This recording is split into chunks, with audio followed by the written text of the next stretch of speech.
Today I'm going to show you how to do an electrostatic discharge on a computer. If you ever have a computer or a laptop that won't turn on, you've pressed the power button, nothing happens, it's dead. Before you set it up for service, try this.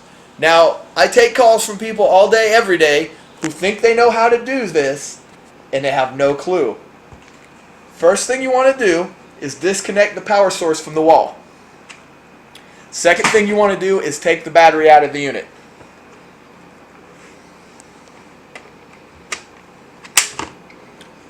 Okay, now you're going to want to hold the power button down for at least 30 seconds. Now this is important because this is actually where the electrostatic charge gets dissipated. Believe it or not, by holding the power button down, you basically drain whatever charge is left in the unit. Now we're not going to do this for 30 seconds, but if you really have this problem, go ahead and hold it for 30. Hell, hold it for a minute. It ain't going to hurt nothing. Now, here's the second most important thing people get wrong.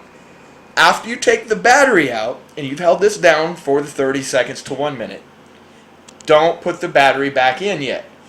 Just plug in the adapter.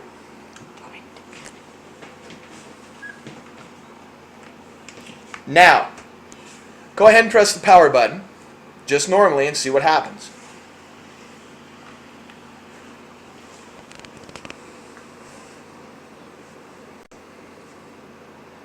There you go. And before you send in the 500 comments on compact sucking, yes, I know. But it wasn't like I was going to let a small child handle a decent laptop. Hope this helped, and hope you people will now quit calling me with, I can't get my laptop to start. If I've helped 50 people, maybe 20 of those people won't call me now. Have a great day.